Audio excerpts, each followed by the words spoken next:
wake up, wake up, 502 is going down on people's Saturday morning. This is your boy, 96.1 FM, 1458 AM, radio. Raashaan Myers, wake up 502, coming to you live on a beautiful May Saturday morning. People, I am so excited to be here. We are live and up and rolling. So many things to get into. So many things to talk about. Local basketball, Kentucky basketball. We have playoffs going down. We have official NCAA tournament news. Just so many things happening. I am very, very excited to get things going. We got Twitter and YouTube and Facebook back up and running. So that's beautiful. And all the folks online joining us. We have everybody driving around Houston in the room. It's nice out. It's a beautiful day. And I'm just here to talk about it all with you. And I tell you what, it has been unbelievable. This is the thing that I love about, they always say like a dog days. Really dog days is nothing. There's always something happening. There's always something going on. And with that being the case, there's always has so we're gonna get into that. I saw an alien on the basketball court last night. I'm super, super excited to talk about him as well. But yeah, there's just so many things happening. In the world of Louisville athletics, there's so many things happening in the world of college athletics that I'm super, super excited about. And I'm just in the studio. I'm glad to have you back in the studio as well. Hey, Larry, good morning, brother. How you doing? Man, I'm doing good. How about yourself? I am doing very, very well. This is a beautiful day outside. Nice. You know, right now, we're doing a conversation. That's super nice. I know we're out and about. We're not here in person last week. We were, out running around. How did all these things go? Man, everything's been pretty good, man. Everything's been pretty good. But once again today, I'm off running again because today is senior prom. Senior prom. That is right. Girl is Yes, I know, right? It's crazy. We just signed up for college orientation the other day.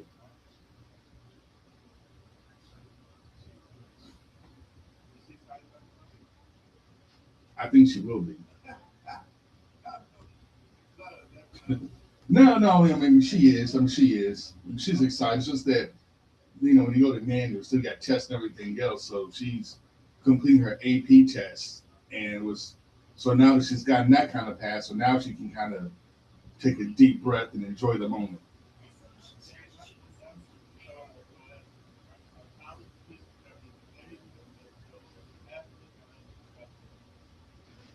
They have been made. They have been made. She's going to Loyola Chicago. Wow. Okay, so It's official. okay. Awesome. I know she's excited about it. Very. So, I mean, it's right like in downtown Chicago too. It's like right on Lake Michigan, right off Lakeshore Drive. So right in the downtown Chicago. So she's excited.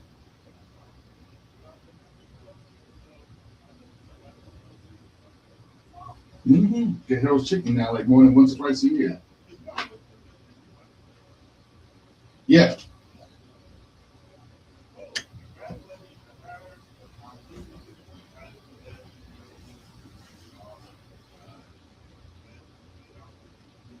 on the backside. Chopping up the glad to have you back in the studio. As strong as he is, I thought he was going to have to be in the studio. And basically, I talked to him. I and I don't know if you knew this, but I did a impromptu drop in on his program. What? Um, no, wait a second. Here's the thing. I got out. I just dropped it on KRP. No longer changed it up. No longer was my coach. Mm-hmm. But now with Houston getting the job With the bats.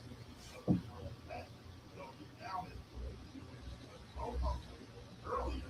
Well, and then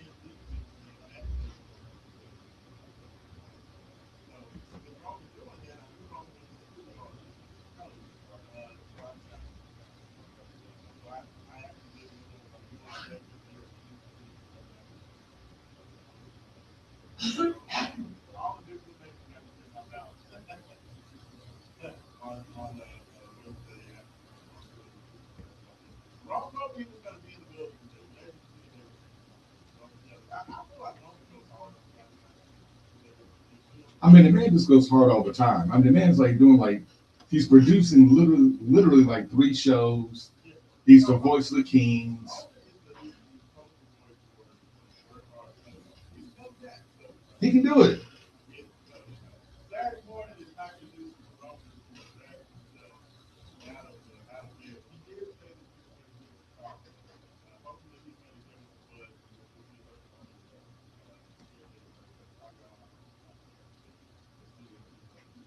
Hey, Harrington, there's been a lot happening. There's been a lot going on.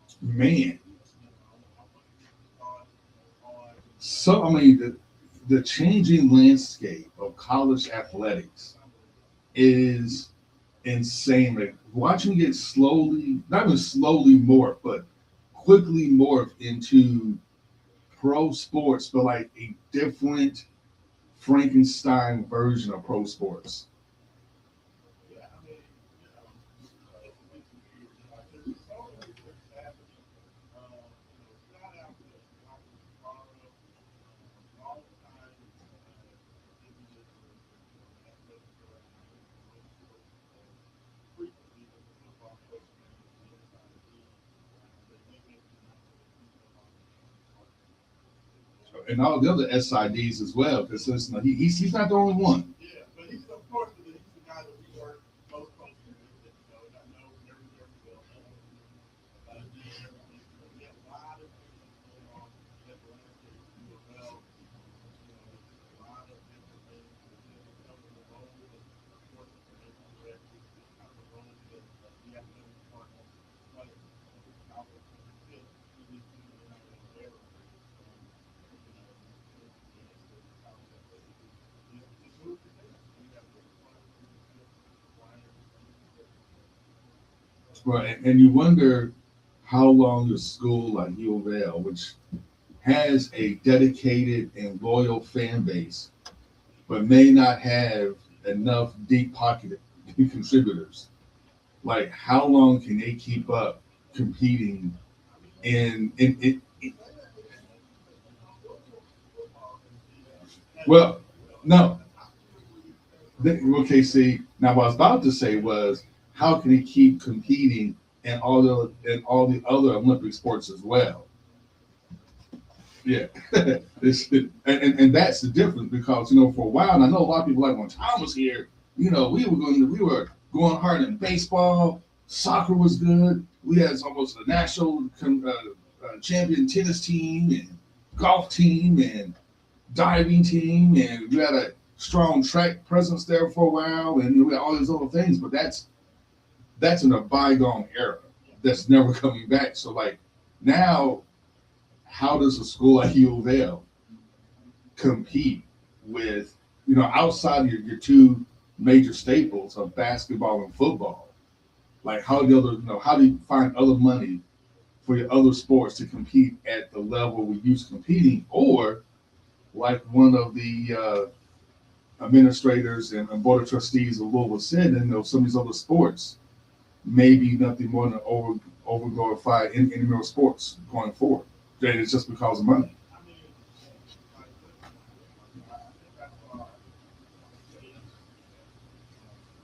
the USC had just fired their head coach. Their head coach is the coaches like they're shutting the program down. Yeah. And they're just letting them go because more than likely because of just the simple fact that they don't have the resources. And I do it. And it's the same thing that a lot of sports levels are NCAA tournament today. I don't think a lot of them exist outside of their support. And the hope is that I think that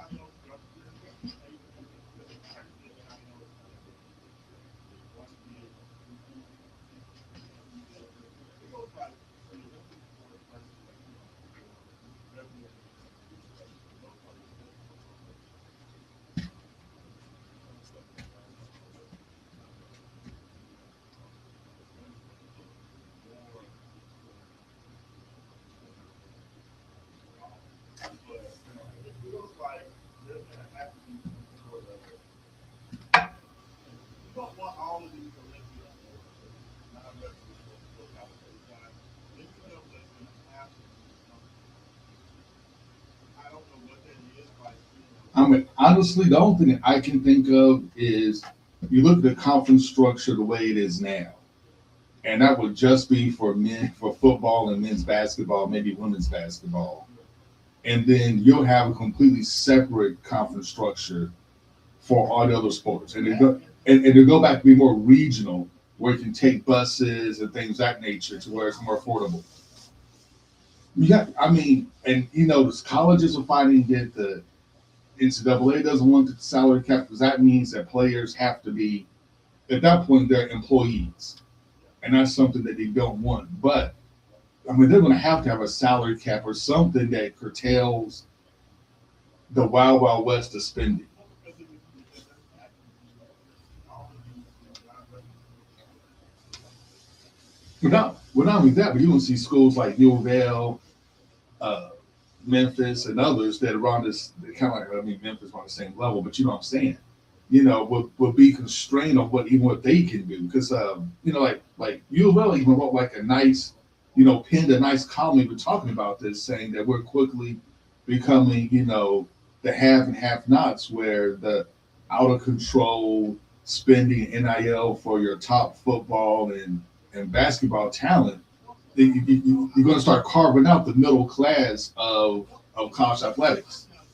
I don't think that's not an issue with our time. I don't think I'm not worried about this getting down to the level that I feel like that is the problem. To me, you about in there is more about like the sports that still want to be still want to all these different programs. Because of that, the spread feels way more thin. And I feel like that was more the urgency behind that was just because of the fact that, with this continues, that I don't think that it's going to be basketball and football are still going to be because, your best power conferences can get paid, a decent amount. Now, I'm saying everything's going to be non-revenue sports, No, but because I it's mean, still going to be competitive. especially now the Big Ten, didn't he just sign like a private equity deal literally just like a couple weeks ago? What city it's some what city they do sign one some sort of deal with but the school is going. So I'm not sure. There's all these teams are trying to find different little pieces of ways to keep this so with them doing that, they're protecting every school. But there has to be some sort of guidance. Like I understand they're not going to do salary cap. They're not going to do this. They're not going to. But them just trying to play hands off and not do anything You is can't. just making it worse. It's making yeah, it's horrible. I mean, I have no words because like you can't keep up this wild wild west of unlimited spending on football and basketball. You just can't do it. It's not good for the sport. It's not good for the schools. It's not good for anything. And it's not only are you putting like tons of pressures on schools to professionalize sports on a collegiate level, but because there's no structure, every school is doing it differently, so it's not uniform. And so you just have these complete mismatches of how you raise money, how you organize money, and everything else. And it's just a very untenable situation. Like, at least in the NFL, the NBA, Major League Baseball, there's a set of rules everybody plays by, right? Like, like these are for office staff. Yeah, they may change a little bit from team to team, but everything's pretty much the same. Your salary cap structures, the guys who figure out how much guys get paid. You know what guys get paid when they go to different schools or different teams. It's a whole different level on a professional level. Well, the problem is that it's confusing that all of these NCAA and WXVW, these schools, they're just going to make it happen.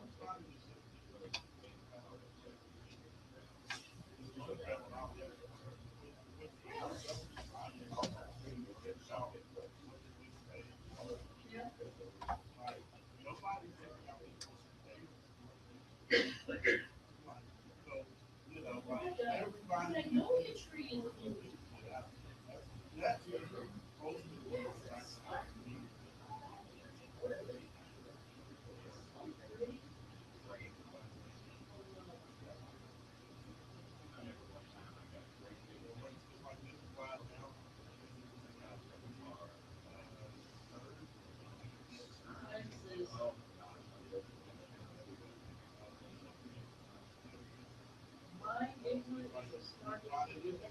Not say the first one, I understand that. That's why they did that.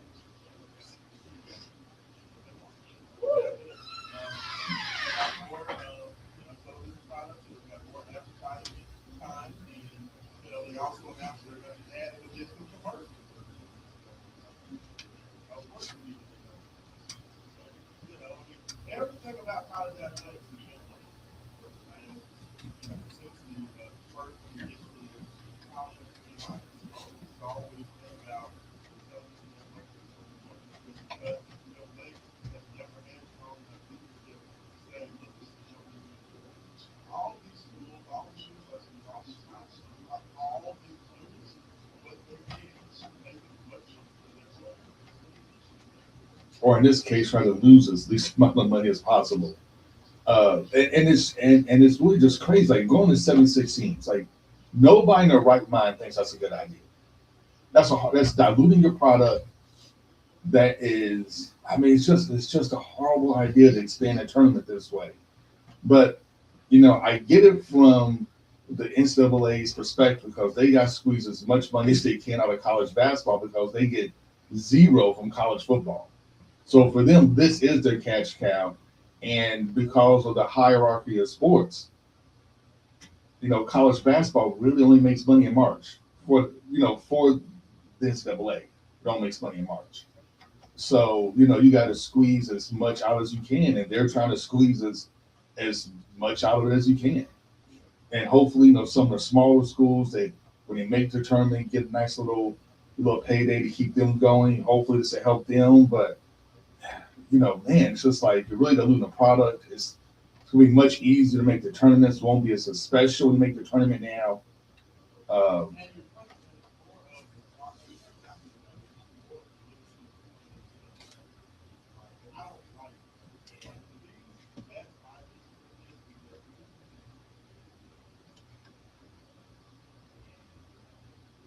let's go talk I hate having Mississippi Valley State play Super. Like I don't, that's not fair. That they barely have a top taker because they only got their conference. And now once you win the conference and you have a chance to take on Goliath, instead of taking on Goliath, you're taking on some other, you know, track school for the chance to play. I mean, yeah, I never liked that. and this is also a way for the bigger conferences just to jam it full of more of their teams. Yes, yes. See, like I feel like it's a better situation where you're letting, um, having all the clubs. You know what I'm saying? You want to have 8 clubs to be 8, 11, and let them have to play each turn. Those 11, 12 spots, fine. Let the big schools play the other big schools. League little schools. That's the way I go to my system. If they would have done, if they would have done added 16 teams by adding like adding all the 11, 12. To me, that would have been a better product than the big thing school. And I think that would have left it strong. That's just a personal judgment. They've got some weird conflict system. Sometimes you gotta go, but all that to say that things are changing. Quickly. With college, that's ridiculous. Mark Coach, if he has done something, have you seen these COVID movies? I have not. You have not. Okay, so as you know, University is still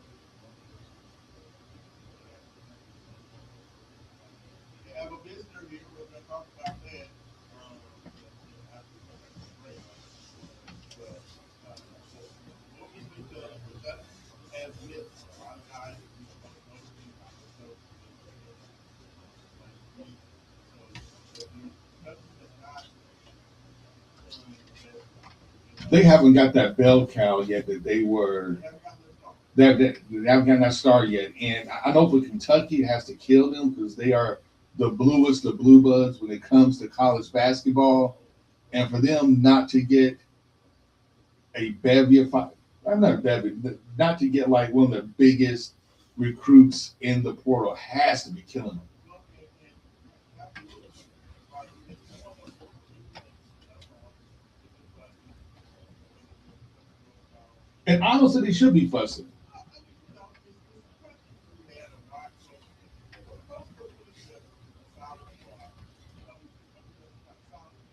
But but it's just solid. That's the problem. You're at Kentucky. Solid doesn't work.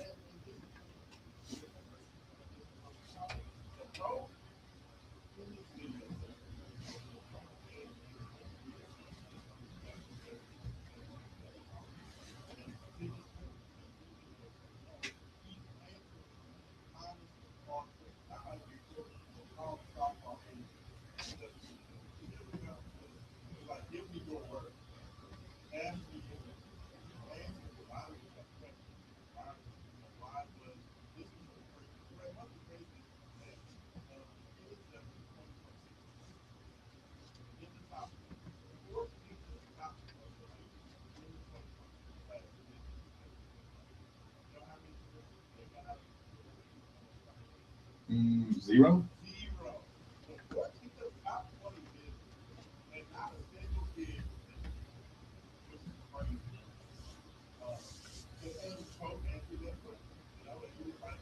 I'm weird.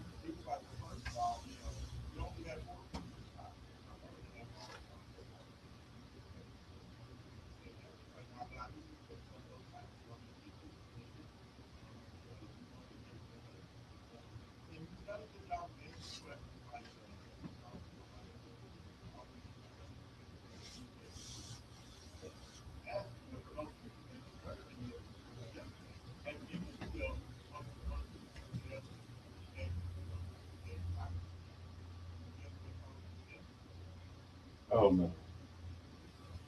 Oh no. What would Ned Flanders pick as his hype song? I have no idea. What?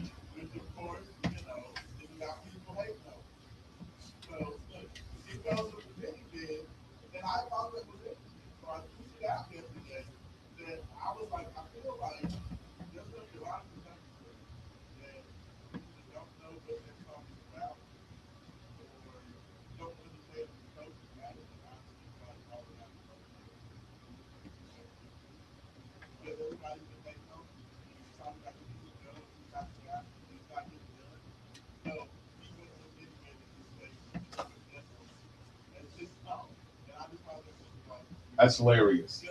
The fact he knows many men is just. I did not either. I was expecting some. You know what? I had no idea what to expect. I thought it'd be something from Kenny Chesney or I don't know. Many Men wasn't it.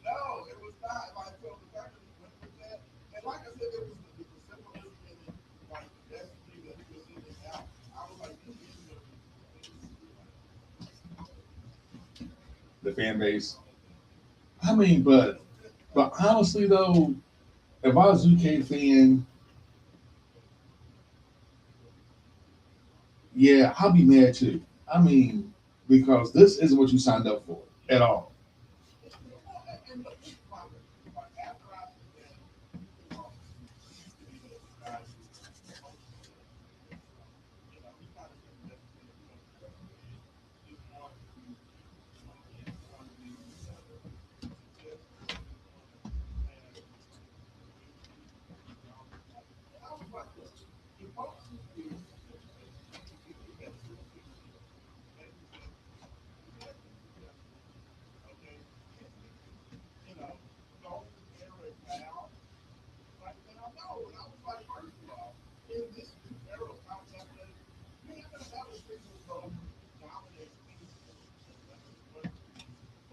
I mean, IU showed you that last year.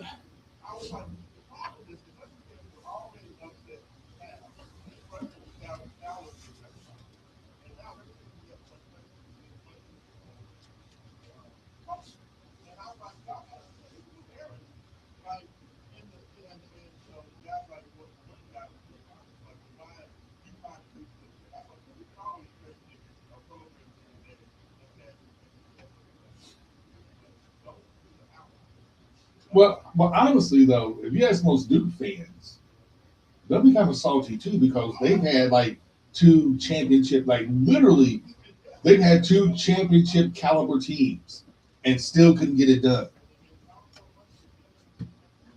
Yeah, No, they actually did. They did get power. none of them did. Yes, Right. No, that's wrong. yeah, and that's what I'm saying. Like you literally had two championship caliber teams. You had their best player in college basketball 2 years in a row, and still couldn't get it done. And that was how I think about it. Now, every time I go back to the talk, is that, and just compare some of that other thing, it's a year basis. So, like, every game is next. And, to me, I'm like, the other thing, he is, so I'm hoping that he's going to be something to make it feel like, have some success. But the days of stockpiling talent Yeah, like, are it's never going to be back to are over. now. Yeah, Like, it's not the goal. And, like, you probably got people trying to I mean it just. I mean it is. I mean it is what it is. And this, like this new day and era, it now depends more on. I think in college basketball, it's like who can you convince to stay and build around them. Like, can you get a guy to stay in your program at least 2 years, so they really, really know the system, and then backfill them with talent to propel yourself to the Final Four. I think that is the secret sauce now in college basketball. That and having getting bigger, being able to bully people in the paint, being able to play. I hate to say this, but like an '80s style NBA basketball now, right? Um, it's kind of like the new thing, but the secret sauce is can you convince guys to stay more than a year? And that's the hard part. Like, can you convince like your really good players to stay at least 2 years so you can build around them?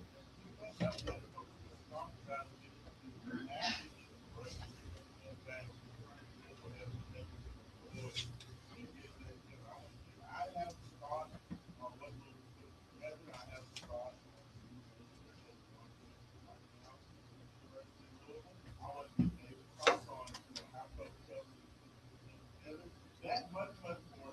You are listening to Radio 5. John Myers, Nathan Andrews, will be back.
former KRC was our producing, and then we're still doing the Ryan Ruffin show. But a little bit of a shift, made a little bit of a change. Okay, okay. Mike already been Mike, but unfortunately, I was able to find something with that time slot, and I'm able to, purchase what's supposed to be a career with me. That's what I'm talking about. Just, I told her so long. I thought when I saw him on such a growth, I was like, I told my son, he needs to get some headshots. So he's going ahead and just start autographing headshots. So I was just thinking, I need one of those headshots. No, no, no. I mean, he's mad famous now. He is. He is. I mean, he's the most famous dude. These main event sports alumni always go on to be the better people.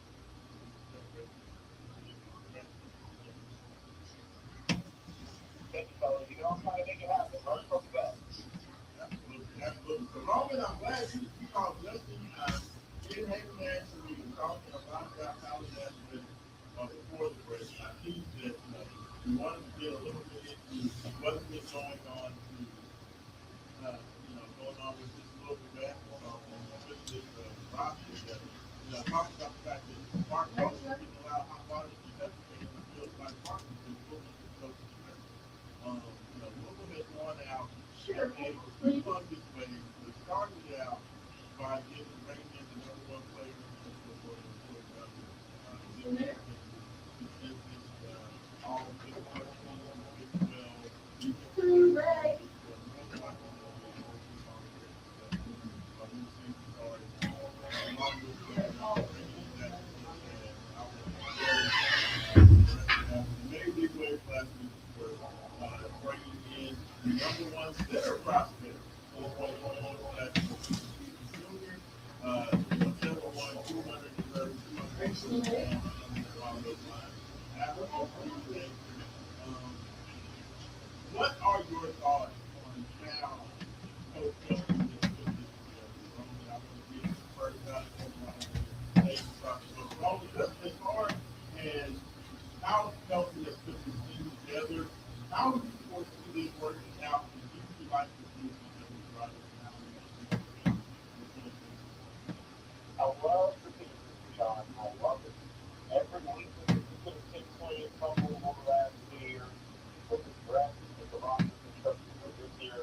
We have time for it complete. I have my question with you. There's a number of players still because you need a full team to go out there and play a full season.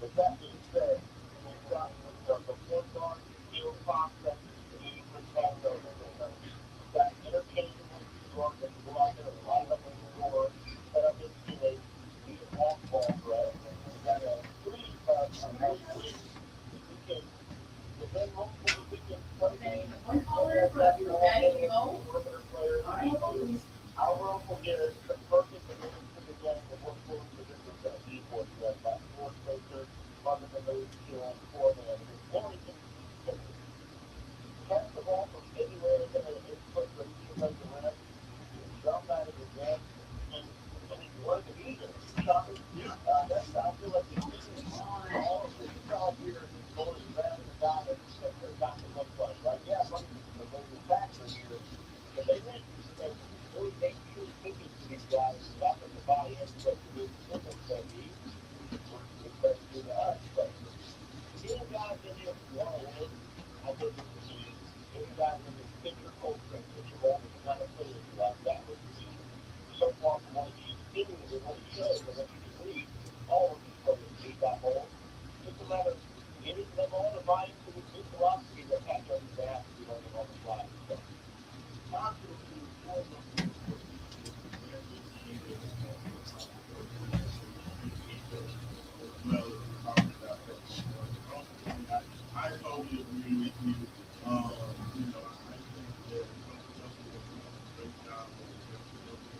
David Harrington, what do you think? Do you like the way Coach Kelsey? Like, now Coach Kelsey's been around the ACC.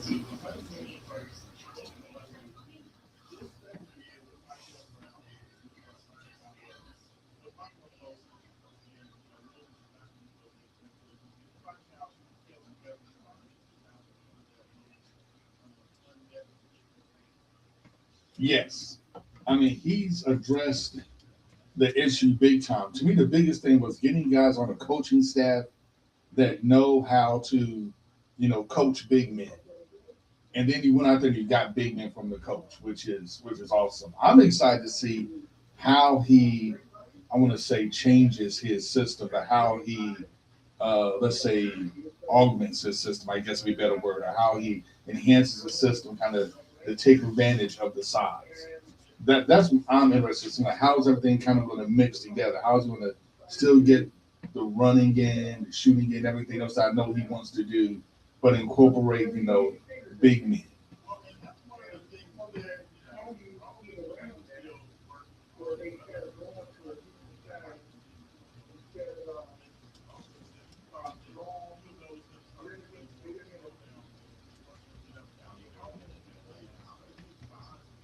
With the guys that are coming up with LeBron, 9 times that are on the 6 foot bar,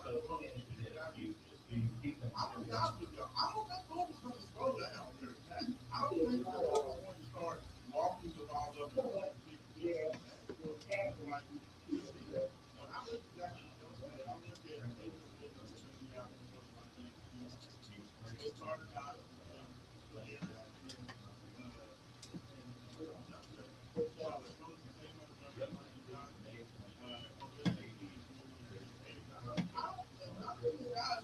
All these guys are going to play, and to me, they're still going to run. I expect they're going to have more down the back. There's going to be a lot more rim pressure. There's going to be a lot more ability to attack instead of shooting a shot. But okay, but I don't think nobody's putting this strong of a 10-man unit together to go out there and walk the ball up and play. And, we're going to just have our starters play 35 or 40 minutes, so we're going to have this slow team.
Yeah, yeah, yeah, but I was really good for Frank. He played like well in that game, and I forgot that they had but yeah, they look good. Just went out there, had a couple of nice plays, had a steal, had a dunk, knocked down some shots, brought some energy to the first quarter. We had like 7 points.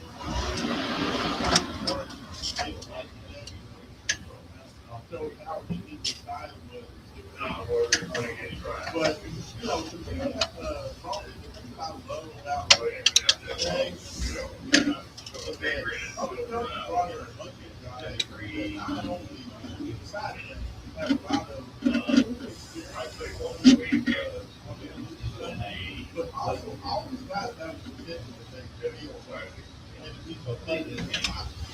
Like all these guys have eyes. And that's you know, Jay has a quick market where he can get he really has a seal that he can get a lot higher than that. Same thing with London Johnson. A lot of these guys, potential, his ceiling is unbelievable. So like for me, I feel like Washington has done a great job of bringing in known quantitative talent, but also guys that have the potential to get a lot. It definitely makes sense. And I think the best thing you've seen in college basketball in 2026, you can't have guys that are plateaued within the official and not be able to add to their game within what you got introduced, right? And I think that's the key.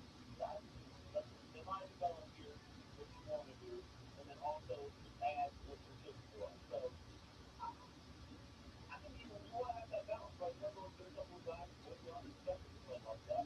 You also want to make sure you're physical in the games even more than you do when you get the 2v1. So now it's just a matter of trying to get the right pieces that fit and make sure that they're guys who can buy in and improve. Yeah, yeah, no, absolutely. I mean, and the position versatility, like to me, Carter Knox is more your physical downhill, get to the rim guy, and then James will come in and give you 6'8", quick release, I'm start gonna off have a seat right here. let it go down.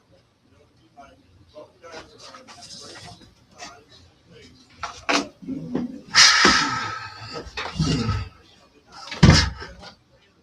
Yep. Everything's working, so my phone on there. Hmm?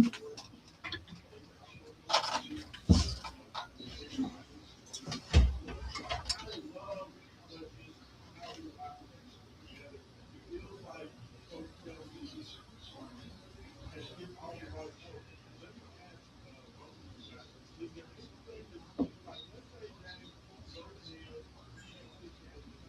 has had a great track record with his team. He said he is. Let's just say James goes ahead. Is the staff, we already talked about the owner, right? Let's not forget that we've done some great things as well as not John Davis. Is there anything else that you guys are thinking about this offseason? Now I think it's just to find a bunch of role players and kind of fill them in. Yeah, just,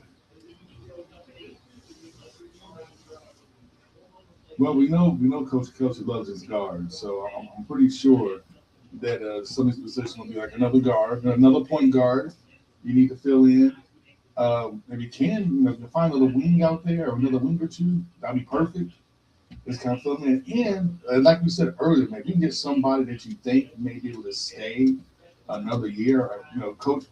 Yeah, because Coach Kelsey has actually been pretty good at getting his developmental guys to stay at least 2 years. So if you get another guy, developmental guy you can bring in, you can teach your system to, that can learn the system, um, preferably like a point guard. They come in there, learn the system, get things going. I think that's where we want to go. Just kind of fill the roster out. What about this? Anything that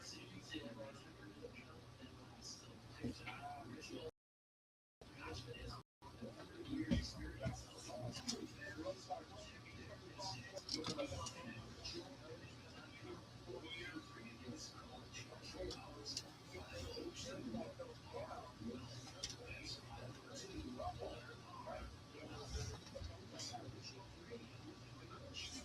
as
Mm.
Live Pet Harrington now being joined in studio with a special guest. We got our man Chris Harrington on the line with us. Chris, good morning, brother. How you doing? Good morning, good morning.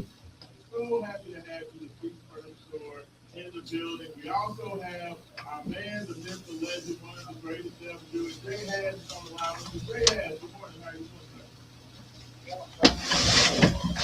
Man, it's a lot happening. We got a full back. I'm excited. I got everybody. We got Roman Kelly on the line. We got Haven Hanson in the studio. We got Jay. We got Chris Cannon in the building. Pete first, talking about all the good things going on. So, Chris, it's been a little while since we had you on, man. Great sponsor here. How you been doing? What's been going on? Well, it's been wonderful, man. It's been great. Business has been great. Been helping a lot of people. Since the last time me and you had spoke and you had got orthotics, it has been a uptick with everybody in the community dealing with us with the orthotics. So it's been going great. Good. So glad to hear, of course, your office over there in Southern Indiana had a great opportunity to get in there with you and see all the business you do over there at the Feed First Store. So, just kind of talk a little bit about the store, just for everybody, just to catch everybody up. For people that are hearing you for the first time, just kind of talk about the Feed First Store and what you guys do. So what we do over at the Feed First stores, we do customized fittings. It's a little bit different than anybody else that would approach this. So we basically check your balance, check your gait, checking for pressure, and how you've possibly arrived at your situation. A lot of people are dealing with common causes of plantar fasciitis, neuropathy, neuromas, and then dealing with hip pain, knee pain, and back pain and shoulder pain, and typically doesn't know what generally causes these issues. So with us, with Feet First, we do custom orthotics and balance alignment orthotics, but we utilize any and every shoe. So you don't have to adjust and make any kind of changes to your normal repertoire. Our orthotics are a bit different because when you go to a podiatrist or physical therapist, you'll get custom orthotics, yes, but they'll only last you about 1.5 to 2 years, basically the length of their warranty. The caveat with us is those orthotics have a lifetime warranty. When they flatten out, you come in, resize, refit, you get them that moment. Also, with that being said, you have that lifetime warranty, meaning that as long as you don't lose a set of supports, we'll resize, refit for the entirety of your lifetime. Oh, wow. No, so that's amazing. I'm a lifetime warranty. So let me ask you a question. So if I wanted to get, if I'm in back pain or it hurts when I walk and I want to get fitted, do I have to come in the store or can you come out, meet me someplace or? That's a good question. So a lot of times we do what we call outside fittings, especially like for big companies and corporations. We just signed a contract with a corporation that have over 450 people. All of them, of course, can't make it to our location, which is Parker and Hannafin.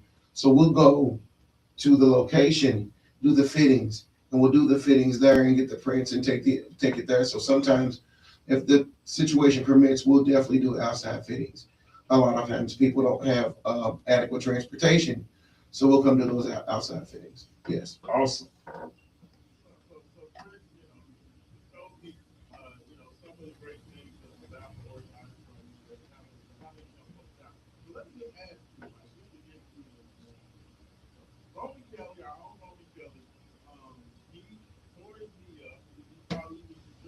Trying to go out there and face down block somebody. Went down and had to have surgery, had to have knee surgery. He's back. Roman, how close are you to 100%?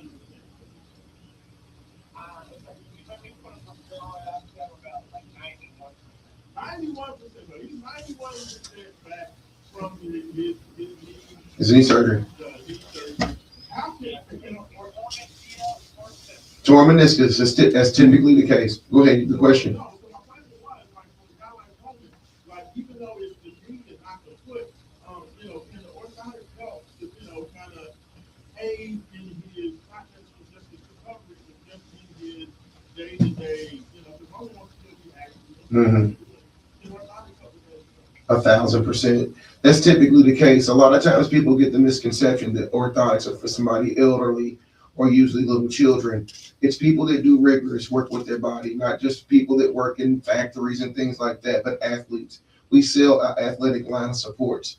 They most typically need them more than most anybody because of the pressures that they put on their feet. A lot of professional athletes, 90% of those guys have orthotics in their feet. They're not utilizing shoes off the rack from Champ somewhere. They're literally, their feet are worth millions of dollars. Of course, they have something to protect it, and it's typically orthotics that do that. Absolutely, absolutely, absolutely. So let me ask you, so all right, so Chris, and I think this is kind of one of the things about is that you said that not only are the orthotic issues, but also there's not a lot of social is that right? So there's actually some assistance that you need to get these things.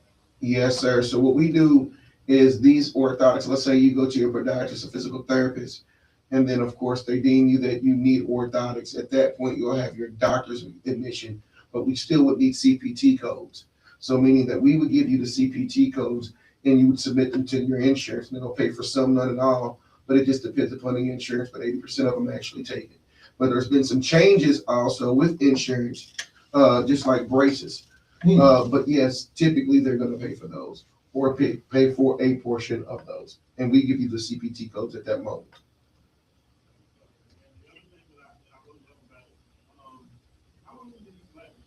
They typically last about 1.5 to 2 years adequately before you need to swap them out, depending upon lifestyle. So you go.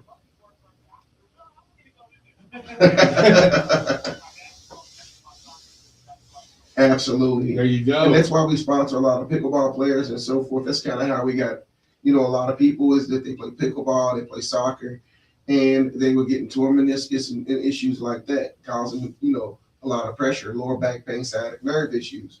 Come in and literally fix it. So I always tell people before they even come through our doors, check our reviews. There's a reason why we have 5 stars, over 150 plus reviews. There's a reason for it. And I was gonna say, now that sounds like Jay had. Yeah. Jay has, bad back, bad knees. 2 bad knees. I saw Jay taking the trash out the other day. I didn't know if he was gonna make it to the sidewalk. So, when you got a brother like Jay had, he's trying to get around, he's trying to live his best life. I feel like that's something that's gonna be able to help him out, especially if I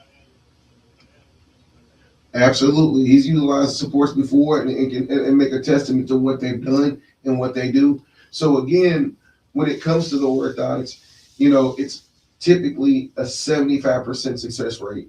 And if it doesn't work completely, it's usually some sort of user error or it's beyond your feet. So again, it not a complete cure-all, but will definitely help tremendously with any sciatic nerve issues, hip pain, knee pain, back pain, even Morphin's disease.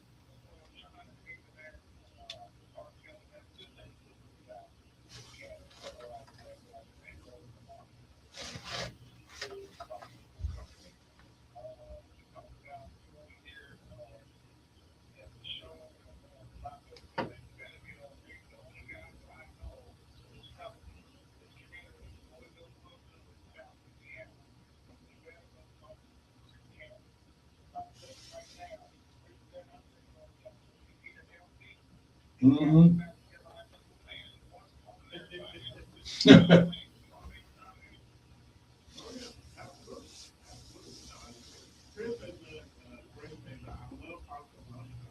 As passionate as I am about basketball, little athletics, football, all that good stuff, Chris is passionate about feet. I've never seen a brother that's passionate about feet as Chris. Because like you can feel the passion, it comes out over the airwaves, and I just love that. Thank you, appreciate it.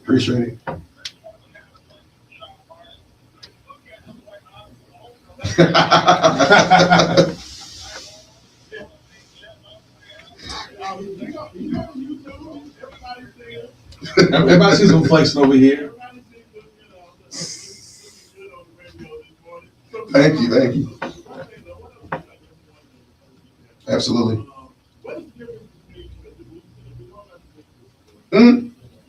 Good people over there.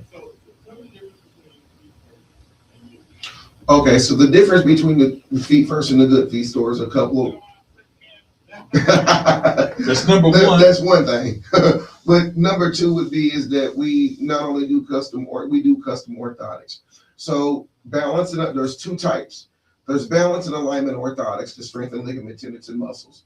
You still need an acumen and background to do such, yes. But then also there are orthotics that are complete customs that you would need basically for rest and recovery support. Somebody with, heavy neuropathy with nerve damage, or someone who has diabetic situations and things like that. And we're able to cater to even both those. 3 is that we have a bookend product called Power Step that even if you go to the podiatrist or physical therapist, you're going to be 85 to 90 bucks. Those orthotics are $39, and we still professionally fit you for them. So there's no way that any level that we're not able to take the situation and rectify the situation for our client. And then 2, we own all of the rights to the financing. So we have HSA, FSA, care credit, afterpay, and then we even have other lenders as well. And our orthotics don't exceed over $350 with those lifetime warranties. Oh, so wow. It's a big difference because orthotics, and everybody knows it.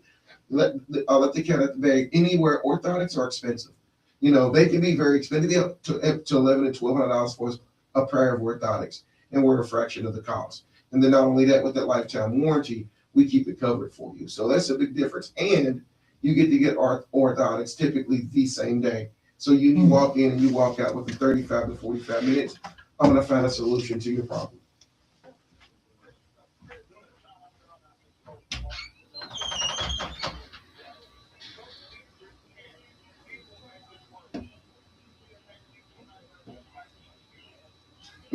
Thank you.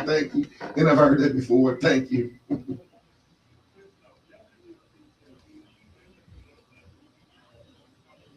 Man, thanks for having me.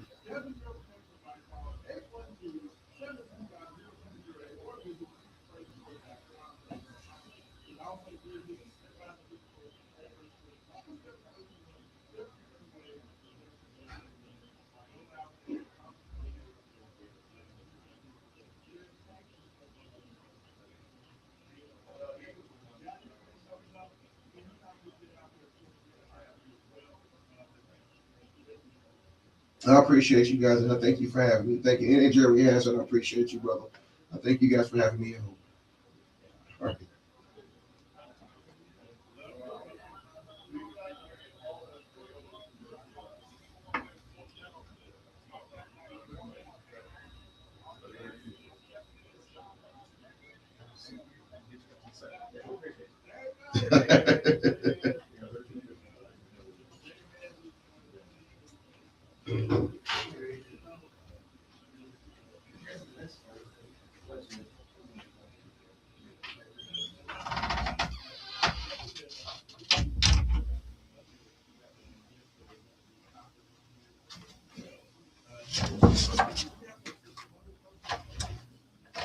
Man, they are here.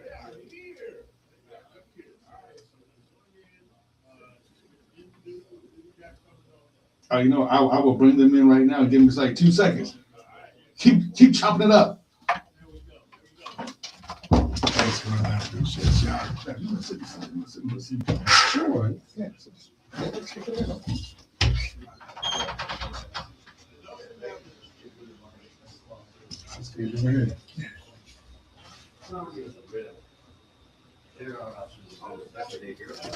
Yeah.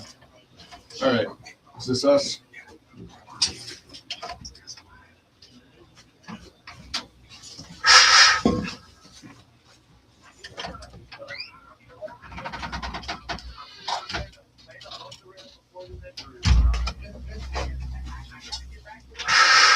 He's a high flyer.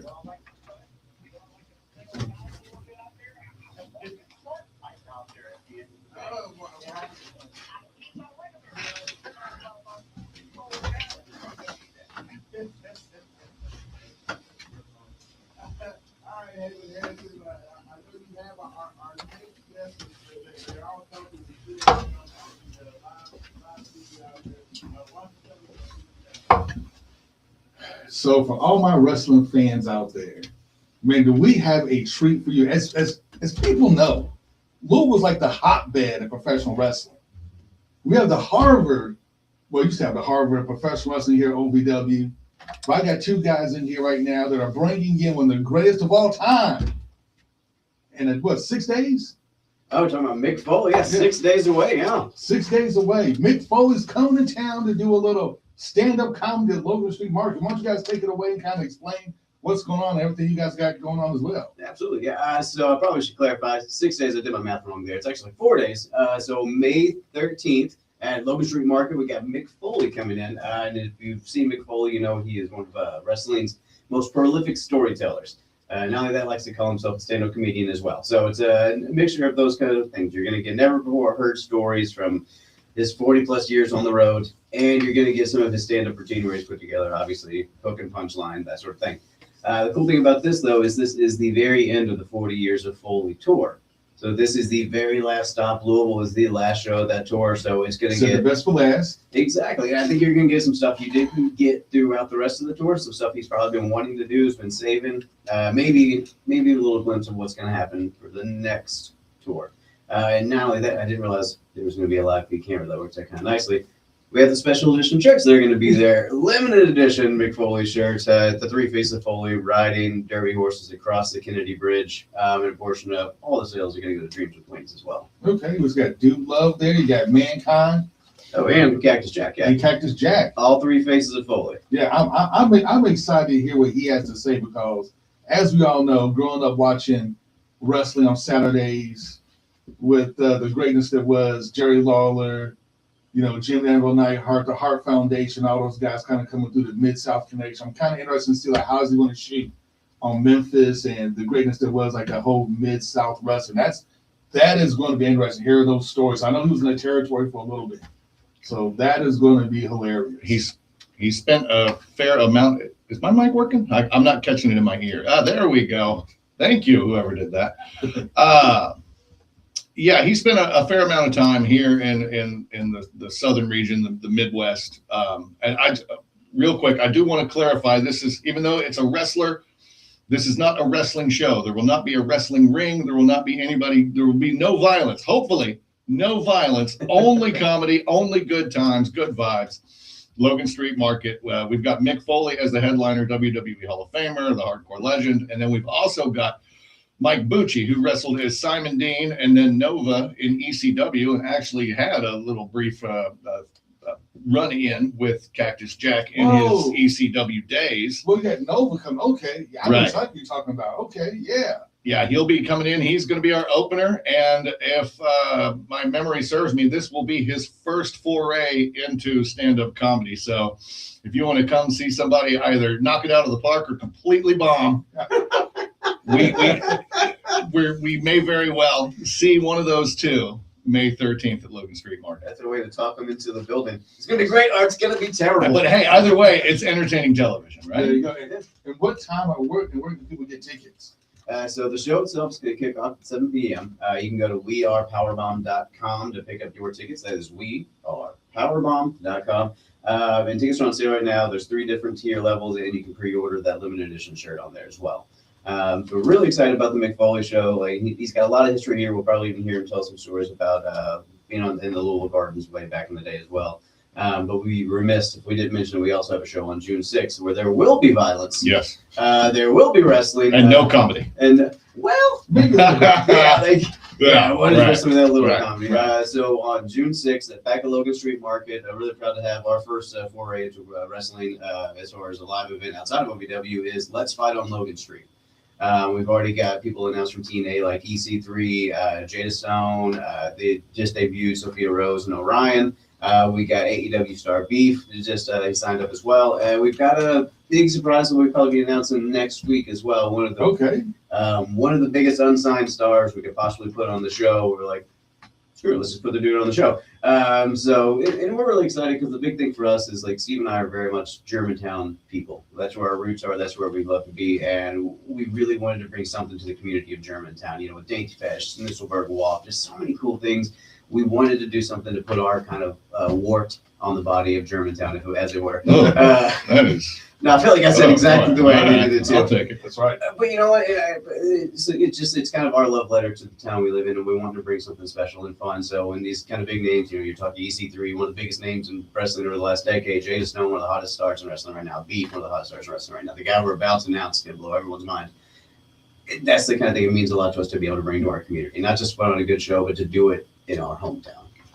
And beyond that, I do want to tell these people, yes, the doors are at 7 for Mick Foley. The doors are going to be at 2 p.m. for the wrestling show on Saturday, June 6th. But I highly encourage everybody, get to Logan Street a little early. Check out the venue. It's a unique It's spot. amazing. It's full of restaurants. There is a brewery. There's a coffee house. So the best There coffee in are Louisville. shops. There's just so much. There's an arcade. 3,000 square feet worth of arcade and pinball. It's multi-use. It's full of entertainment. Bourbon tasting. Let's not forget about the Right, bourbon tasting. you're absolutely right. There's the Fight Club, the Flight Club. I was gonna say, well, I don't know about the Fight Club, brother. What's that? The first rules, we can't That's in talk a about different. that. That's in a different room. They haven't let me in that room yet. But the Flight Club that we can sample all the bourbons from Left Bank Bourbon, which is housed at Logan Street Market. That actually the distillery is in the back. And a lot of people don't know this. Got a beef bar. There you go. They got a little bit of everything. So Steve, I'm really glad you brought it up. Yeah, come early, check everything out, stay late, walk around, hit all the booths, hit all the vendors. We are on June 6th also doing an after party right down the street at Atrium. Okay. Atrium Brewing. We're taking over the whole block for the whole day. We're going to have the show start at 2 with the wrestling. There's going to be plenty to do in between. And then at 5 o'clock, we've got Hal Doughty performing live free at Atrium for an after party. We'll have some of the boys there. Brian and I will be there once we're wrapped up with the wrestling side. We're turning Logan Street into a giant party on June 6th. That's what I'm talking about. Now, are you guys going to do like more than one wrestling show, or is this kind of like a one-off type of deal? So I'm glad you asked. So we actually have had a lot. We had already planned on doing more than one show. Awesome. But the response we've had from everybody, and even some people reaching out like, "Hey, could you do a show here?" It's been really, really humbling and overwhelming. So yeah, I think it's very safe to say this is no longer even just a 1 or a 2 off. I think we've got some plans for the next even 12 We months. could have a thing going, but we're leaving ourselves open to, I guess, scheduling, whether or not we're going to do monthly, quarterly, bi-yearly, weekly. God, no, we're not doing weekly, not yet. But the right now, the plan is to have at least a second show and just continue on as long as we're both enjoying ourselves as much as we are now.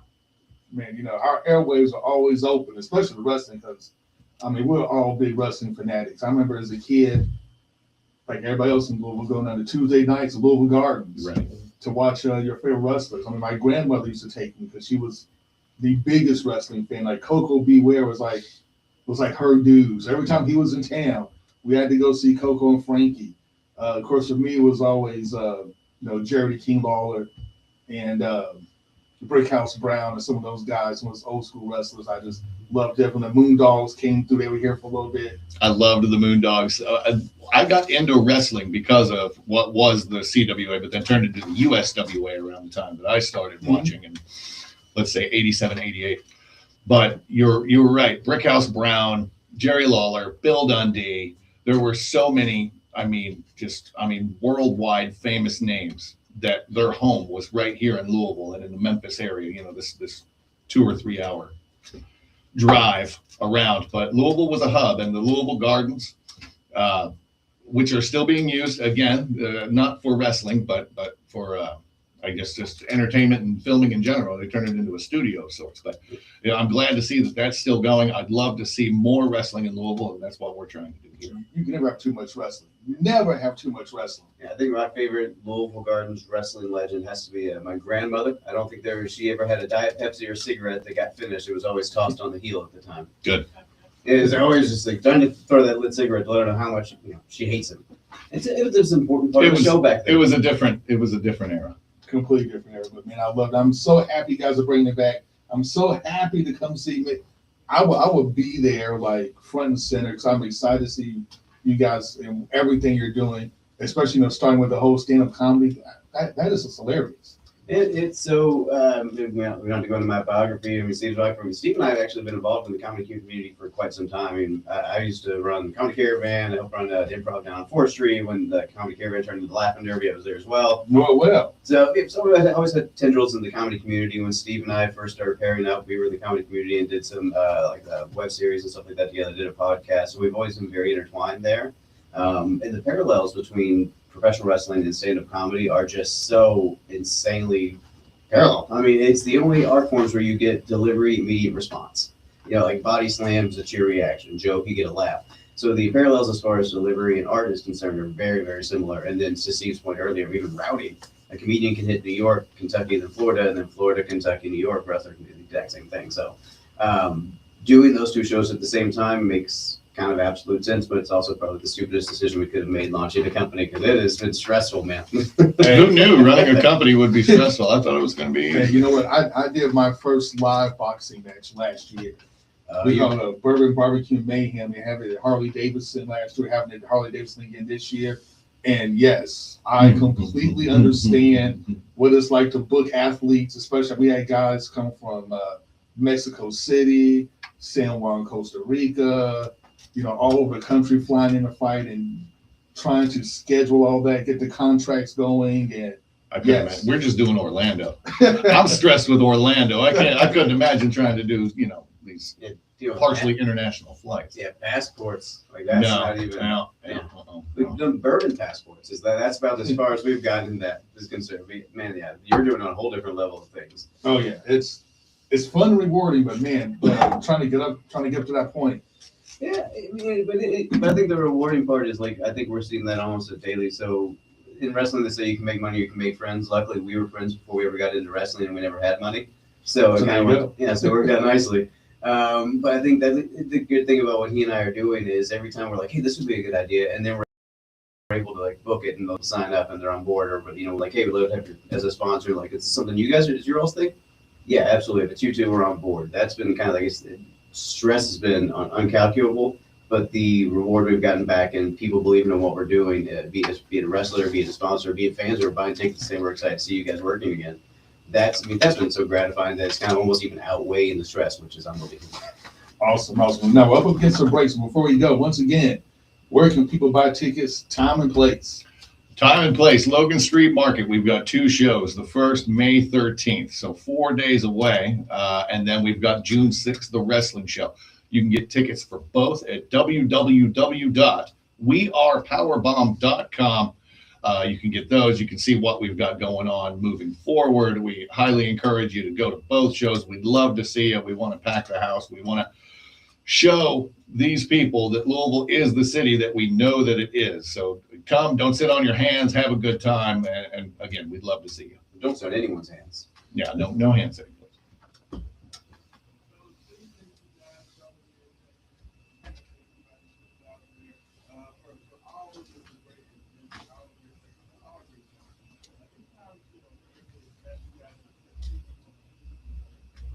Thank you so much. I appreciate you.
I'll be enjoying Roman Kelly in the building. Thanks so much to the good fellas that they came in the last break talking about Chris and me first for it was another thing that they told me.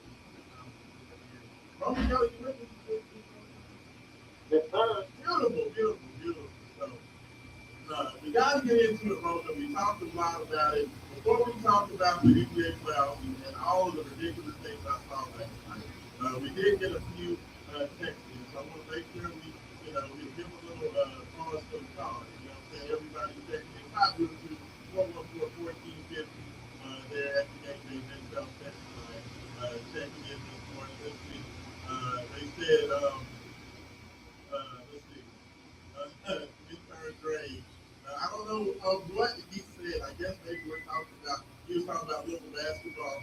He said, hello, this is intern Gray. I feel like I need to see you before I believe it. I guess he's talking about Louisville making this big jump to this new thing. But hey, Gray's brother. I mean, Intern Gray getting in on the show.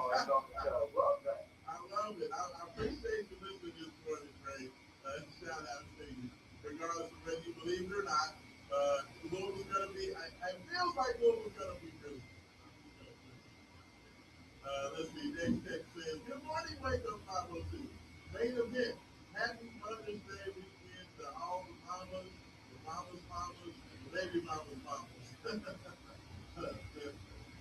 It says, is the Chinese player on campus this weekend for show?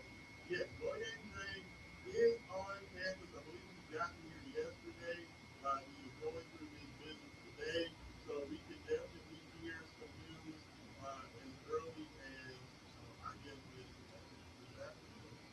We can hear something. So he is there. Romy, you like cooking? Would you rather see I'm not mad at the Boyan either. I think that you're probably going to give him a bit of a pay cut, so I'm always like that. I just like this because he got energy. Man. He talks crap. Like, a lot of times when you see a lot of the players from, Asia, a lot of Chinese players, definitely. Usually they're kind of quiet. They just kind of go out there and play their game. They don't get really, really pumped up. Boyan is the complete opposite. Like, dude is talking smack acting like the whole game. He's like trying to dunk on people. He's doing the head top and he's trying to dunk on people. He's putting his $3 stuff and all that stuff. I like it. It feels like he's the type of guy that's going to be a fan base. You know what I mean? Because he's just going to get off the nerves with everybody. I like those types. Texas says Marco's video was AI. It was not AI. Do you feel like that was AI? When you saw the Marco video, I know it was a very nice looking picture, like it was oddly clear. It looked like a regular cell phone camera. I didn't think it was AI. I thought it was scripted though. Yeah. I mean it was. It's definitely definitely manicured and produced. You know? Like they feel like they are overly produced. But I don't think it's AI. I saw somebody else say Not AI. nah. Oh, producer Matt checking in this morning, bro. What's producer Matt saying? Producer Matt said, Almy told me the other day that he can throw a football 60 yards, hit the baseball 90 miles per hour. He said, I love Roman to death, but the day I see him do either one of those things, I'll take him out to dinner. Okay, look. I know the 90 miles per hour may be a reach, considering I'm only popping off at 63 miles per hour at the moment. That one is maybe a reach. We're shooting for 80 miles per hour there. That, the 60-yard bomb, I think you don't hit a football and go wrong. I'll show you. That's nothing new there. Everyone knows that about me. I like it. Hey, I just want to be there. I just want to be there. I want to see. First, I heard about you guys going to play basketball. Ain't nobody hit me up talking about playing basketball. Well, no, excuse me. Matt didn't play ball. He said that you didn't come. Where I don't know where Matt was playing ball, but he was telling Mike about going to play ball somewhere. And he said you got the invite, but you didn't show up. So I'm going to tell you this, bro. If Matt invites you out, I need you to forward me that invite. Matt, I'm not going to hold you accountable because you ain't got my phone number. But I'm going to need the in. Y'all going to be hoping I need to be in on it. I'll let you know, Tony. It was kind of like a day of thing. I already had plans for the evening. But at 91%, I I can't just be walking into any rush. I got to know what the environment's like and how the race is going to look and stuff. And I really got to look at more thigh work on my Yeah, we don't need to on feel my thigh. Now, get that right before I right. go run a full court. Still in the half court. I'm in the half court right now, Rashawn. So that's why I haven't put up any full runs. That's fair. That's fair. Yes, no, yeah, please let me know. But yeah, no, you definitely need to keep working on. You'll be 91%. I'm going to you at least good 90, 95 plus percent when you get out there. Not too much touching the brakes, you know. Yeah. Dexter says, Raashaan, normal basketball could probably bring back the doctor and dump all these songs. The wild and dump, like it is, be all day long. The pipe break and dump that. I mean, honestly, I think there's a shot. Like, all these people. Like, I'm going to tell you what, the one guy that I feel like is getting disrespected from, and you tell me if you agree with this, I feel like Dave Diamond is being disrespected. Like, that guy is anytime you talk about being 75 with I think his wingspan is like 76, 77. He has long arms, he's super tall. When you have a dude that's that big, and he's not slow, he's very short. I feel like, if you bring in a freshman, Bennett is is a highly talented number one prospect. To me, Gabe Dye, you put Gabe on him in practice at the start of the summer. Gabe was going to be literally his fourth year college basketball. Was very good player in the Rising League. One of the elite shot blockers in the country. Like, I feel like he could give O'Bennett some wins. This was his I definitely think like offensively he's strong. You can understand why he can get the disrespect offensively, right? He's not a guy who throws the ball, and expect a bunch, but he's very coordinated for a shot. Now let me ask you, did you go back and watch that Horizon League championship game when Fulgaris from was out there at Robert Morris and Dave was playing the other side? Did you watch that game? Yeah. Yeah. And Dave showed he was like a lot more composed and like coordinated. He's agile out there for sure. Yes, I mean, but he had a couple of nice finishes in transition, a couple of difficult lob finishes off glass. Like, he was a lot better than what I thought he was. I thought that he was just 7'5", goofy, and uncoordinated. But that's not really what I saw. He can do some things. I don't know what the process is like, Sean. At 35, he can put the ball in the basket, he can block shots. And he can do each of those things at a high level for someone in house, which is huge, right? Yeah. Most typical guys don't do it in the residential team when they're playing college basketball. Yeah. And he can. With that being said, I just don't know what the process is like yet, right? I thought maybe a half step slow on what's going on mentally on the floor. But just when you're center, your development's been different, your training was different, how you learn steps, how you learn plays, what you're supposed to do. The timing and the anticipation is one of the most underrated aspects of center game. When he comes to set that screen, how long he sets it, when he sits, right? When he peels back out to set the pass, when he throws the hand up, and all these kinds of little things. But when he steals the chain out, when he steals the chain out off the ball, little things like that. I think he may, he's going to take up some time to address those things and a fixer like Pat Kelly that even if it didn't do with someone that would probably be slowed down, it's still, I'm going to imagine it's going to be a very game. Don't know how well we show. Don't know. Basically, what I'm getting at is I see Dave Diamond being a player that is a much better player for us at the end of the year for them.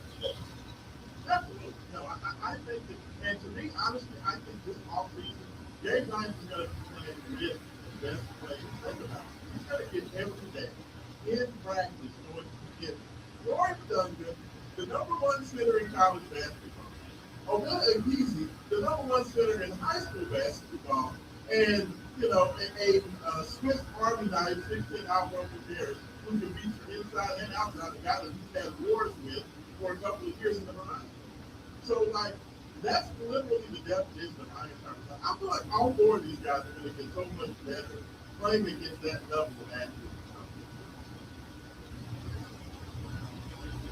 Sorry, say that a little more time? No, I said I just feel like these guys, when you talk about just a chance to play against each Oh, yeah, yeah. What that's going to do for him in practice, the ability for him to minify those guys, have to try to score on those guys, and defending those guys himself. He's going to be ready to play, I think, with the physicality and the intensity on day one. Just, certain steps, certain plays, certain moments when he comes in and makes that pass. Hope he's ready for that. So,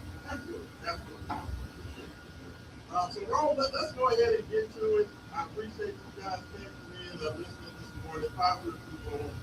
502-1450, the Cardio Law Office hotline. I appreciate all you guys texting in. Rome, we got to get to this NBA playoff. We got about 10 minutes left, and I want to tell you what I saw last night. Everybody knows that the government released all of the alien files yesterday, right? They released all this footage of aliens flying across. They couldn't, identify what they were. They released tapes from Apollo 17 where they were talking about they saw stuff, out in space while they were going to the moon. But Roman, I saw an alien on the basketball court last night, and his name is Victor Wembanyama. 39 points, 15 rebounds, 5 blocks. Yeah. He's unbelievable. He's got it. He's in his first playoff run ever has put himself in that category right now if he wasn't already there. Top 5 player in the league. I don't think you can deny it. He's the best defender in the league. I don't think you can deny it. I mean, what his 18 shots, Raashaan. 39 points. 13 for 18. He's 10 for 12 from the free throw line. He played the way that Shaq's been calling for him to play all these years. And he's 3 for 5 for 3. He showed it all. Unbelievable. And it's like there's a few moments out there where he was just a centimeter away from a block. Probably could have had 6 or 7 blocks, honestly, if he played that game again. They kind of got the perfect system outside of him, Raashaan, as well. You got a series of guards that was all staying off the bounce. Maybe not as jump shooters, but at least as guys who can be playmakers and put that pressure on the rim and scores and get it to the free throw line. Miller for 4 for 6 from the free throw line. Come Cass for 6 for 8 from the free throw line. Aaron Fox was 2 for 3, but he's 7 for 19. He's getting downhill, getting those twos, getting into the lane. Then the sub, getting into the lane, getting those twos. Like it's just, you got that thing as your other shooter out there, and Harrison Barnes, your best, Tony Johnson, your young best, if that was even a thing, Yeah. I mean, how good is Martin? How good is Martin? Player of another team in there and playing at such a level of how do you say, like just looking to dominate versus looking to be the best team player. It's a different type of Spurs team now. Him saying, I'm going to go out there and dominate these Wolves. And what's really, really fun, though, is if you get anything else out of Julius Randle offensively in this game, Raashaan, if you get anything out of the right topic, it's probably a chance to win. I feel terrible for Ant because he is sitting in this ball. 32 points, 14 rebounds, 6 assists, and 2 turnovers. If he's on a bad team with a bone bruise, everything's not good either. And he's still doing it. 41 minutes. Those Rico Bears players throughout last season. But those Rico Bears teams, they struggled in the playoffs because he doesn't play more in the fourth quarter. And if you're ever a team with Rico Bears, you can't play in the fourth quarter because of the active Rudy, the mismatches that you create with guards that you have out there on the high pick and roll. Those really just go too big. You can't play. If you don't have that guaranteed shot maker, that second option, that defensive second option with Julius Randle is not showing he's capable of being. 5 personal fouls, a foul trouble, doesn't hit a 3. I feel like you honestly got more efficient night out of Hayes and Suckers, and not 3 has been better this series than Randle is time. So, I feel bad for Ant, because this is the year I think that Ant himself individually was ready to go and carry the team through those kinds of runs like we've seen Olympic do, like we've seen LeBron do. And if he could have avoided the Thunder until the conference finals, he never knew what he was going to get. So I'm saying say going down. I want to say can't see this injury has complicated things, but really just Dante going out and not getting enough of the supporting cast to get that next man out the Charlie. With that being said, though, this just shows why he's one of the best players in the league already. The fact that he's already elevated his game in the playoffs is a very, very scary time for the NBA. Yeah, I mean, like, for this, the way I broke down this series, I think it felt like this series game one felt like Minnesota was just the fact that they had so much playoff experience. I was getting this couple of times, but came out of this series, urgency, physicality. Yeah, the importance of a possession. Yes, like it felt like they took advantage of that, and they had just enough to get it done in game one. But this feels like a series where I don't know if Minnesota knows what they're doing. I'm just gonna be honest with you. I feel like the Spurs are just so good. I mean, Marcus Bryant is coming in the fourth quarter, and they're putting Marcus Bryant on game in crunch time. Marcus Bryant wasn't even expected to really be a part of the rotation. And this kid, you remember that tweet I made about Marcus Bryant last year? I said the kid's gonna get it done. I mean, it's unbelievable. Like his defense, and then on top of it, by the way, he goes 2 for 2 from 3-point range in the fourth quarter. That's shoot. I mean, it's unbelievable. Like the Spurs are so good. That's what's scary is that people want to talk about how good the Thunder are and how this could be the Thunder dynasty. Honestly, dude, this is the Spurs dynasty. The question is their first championship going to be this year? I'm just because they're already so good, but they're not close to what they're going to do. Like Stephon Castle, like you talked about Randall having a tough day, it's because the point guard for the Spurs was shutting down Julius Randle. You're right. Think about that. Their point guard. And he's got speaking of Castle, he's got a lot to add for his game offensively, but that's a second-year player, Raashaan. This is last year's Rookie of the Year. Yes. 2025 Rookie of the Year. Last team in last the team in assists. 13 points, 12 assists last night. In 40 minutes of a playoff game as a sophomore in the NBA. Unbelievable. The Spurs are unbelievable. Like, and that's not even to talk about. We didn't talk about Dylan Harper yet. Like, They're also lucky. Let's make sure we put it out there that they're extremely lucky as well. But they have done a lot of amazing work in their front office. You get your best Harrington Barnes, adding their young pieces that they've added as a lower pick in the draft. and a veteran in here. Joseph Johnson has developed this game. He was the sixth man of the year this year. And you've got a future like all NBA type of talent that's just on the bench doing his thing, coming in a lot of making mistakes for Dylan Harper. Dylan Harper he's got the second highest ceiling on the team after Wiggins. Yeah, absolutely. I mean, you got And he plays 40 minutes a night. He's not even a critical piece of the rotation yet. No, it's fun. I mean, they made all the right moves. They made the perfect trade getting De'Aaron Fox. A lot of people question that trade. I felt like Fox was the perfect veteran guy. He's not having success. He's hungry, but he's not afraid of the moment. He loves to have the ball in those moments.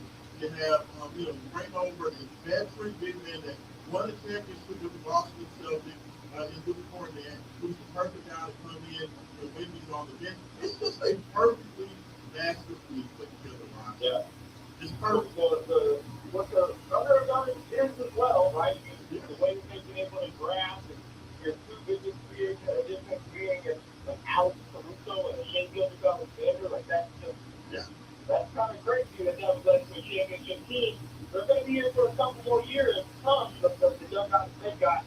They're so reason for this person not being here for like a decade. And I was okay thinking about, the eight of the 10 things talking about the Spurs and the Bulls because this feels like the only series in the semifinals that is going to be competitive. Right? But what do you think? When we go ahead, we only got about a minute and a half left. So just tell me, of the other series, is there anything you're looking for? Are your Lakers going to get a game? Can the Cavs make this a series? But what are you feeling about the other ones? I think the Lakers get a game. I think that's the only game they did. I think the Cavs get a game. It's the only game they did. What about Philly? You think are they done? They could probably don't get a game. They should have got one last night. They didn't. I agree. I think the Sixers So- are done. I think they're going to get swept. I think the Lakers understand just because of one reason. You defended well enough in game one to win a game, and your offense was good enough for 3 quarters in game 2 to win a game. Combine those two on your home floor in 2 opportunities, and you should win one. Yep. Agreed. Roman Kelly. Yep. I'm right there with you. I'm super excited. I need Donovan Mitchell to get this game tonight. And if he doesn't, I'm just excited to figure out where he can play there for the outside of the contract. Roman, thanks so much for checking in this morning. Appreciate you, brother. Congratulations on all you're doing. Good luck, and we'll be catching up soon, all right? I'll see that people, John. So appreciate it. Roman Kelly checking in this morning. Thanks so much to him. Thanks so much to you guys for checking in and being a part of this. It was an awesome day. Thank you to the guys representing Nick Foley. Thanks so much, Chris Cannon. This is Raashaan Myers on Big X Radio. And we're out.